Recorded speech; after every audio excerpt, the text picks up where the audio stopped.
Hello and welcome to Patrick's Models and Transport.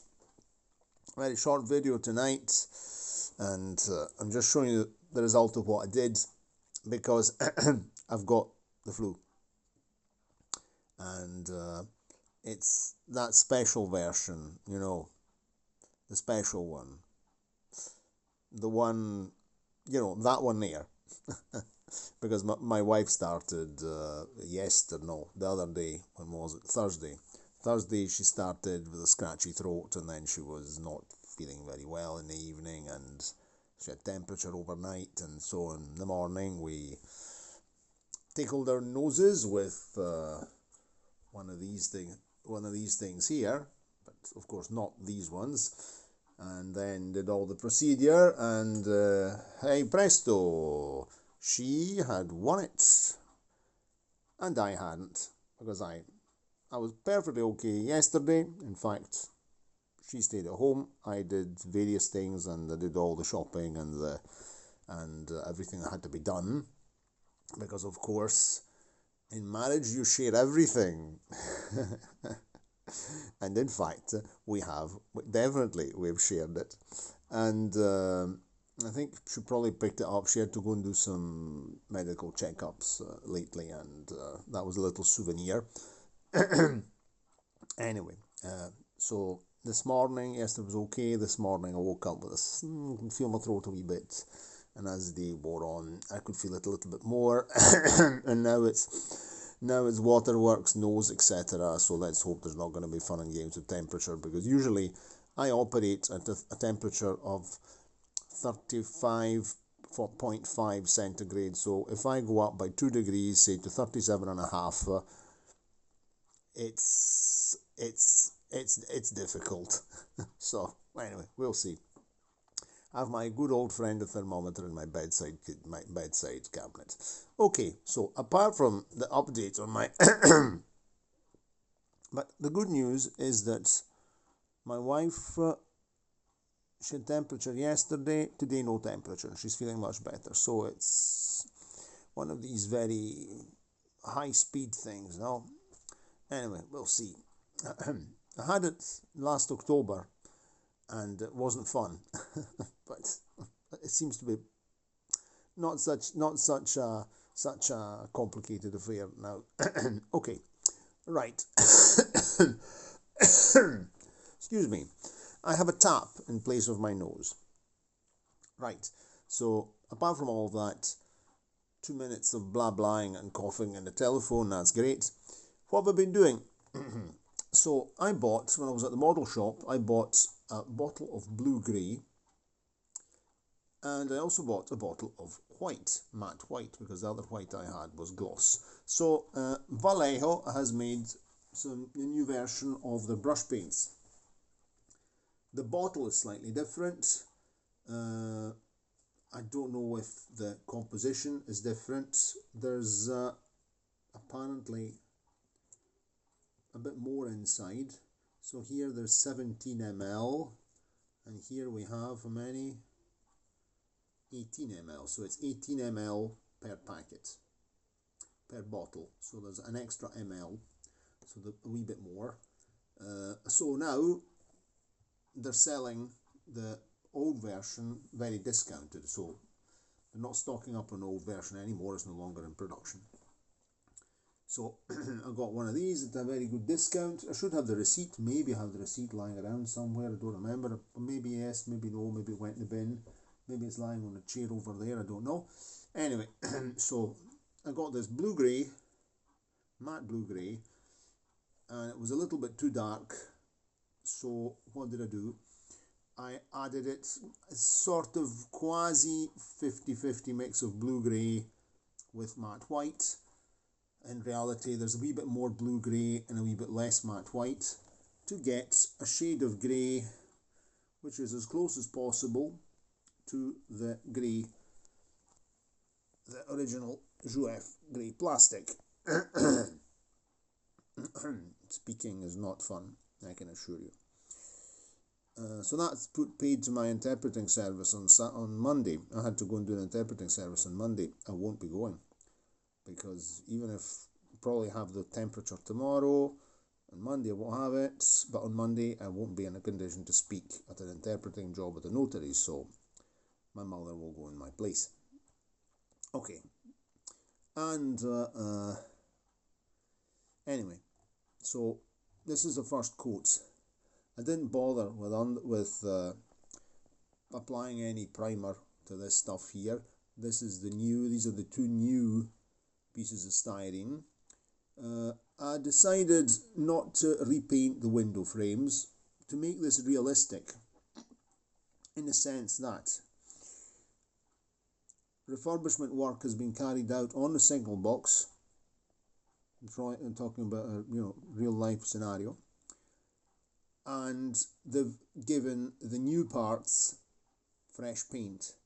So of course the new renovated parts have a slightly different shade of grey compared to what they didn't have to touch, because of course the Brunel Railway is working at a budget.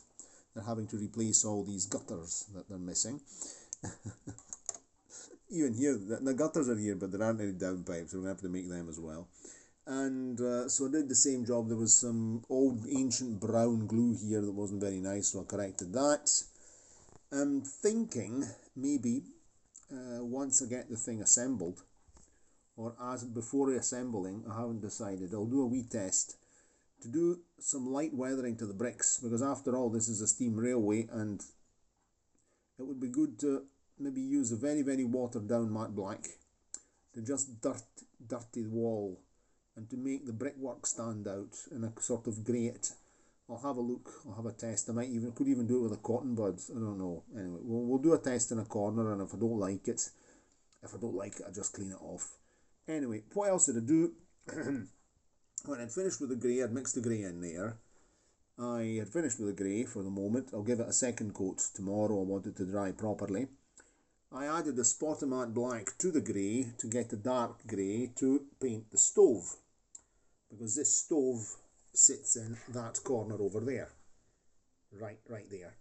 I was also sitting squint because it was glued on with a nasty blob of glue, and generally stoves are not squint, they have to stay nice and straight. So I just pulled it off with the pliers, and I've given it a coat of kind of dark grey, typical cast iron stove colour, and then I'll refit it straight.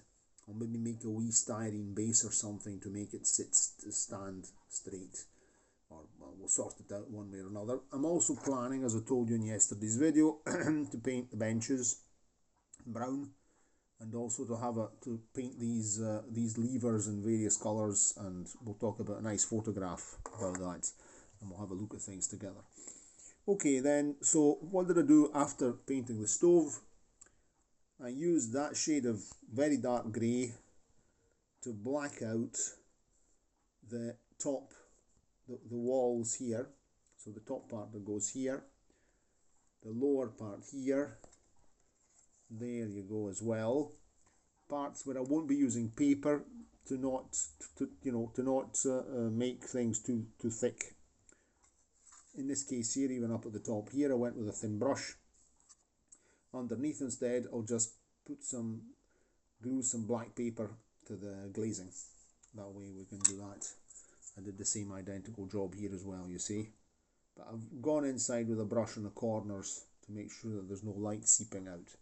And anyway, as I told you in the previous video, this black here will then be over-painted with a kind of ivory colour. The same as in the station, only that I'll do a better job because this is visible if you look inside, so I'll do a much better job. Okay, so that's that for the moment. I think I'd better clean my paintbrushes right now before they get caked on. So we go. There we have an old bottle I use. One paintbrush. Give that a clean. Just put it in there. There's the other one. How's that getting on? I've been talking and the paintbrushes are getting dirty. Okay. Anyway, then I'll wipe them out, and then when I'll be using them again tomorrow, so I'm not going to change the water. And then I just clip them up with a clothes peg like that. Wait a minute, Let's see if we can do it properly, so that the paintbrush hangs on a clothes peg and doesn't get crushed at the bottom of the jar. So I'll do it with this one here as well as soon as I put the phone off. So that's my wee trick on cleaning paintbrushes and not destroying paintbrushes.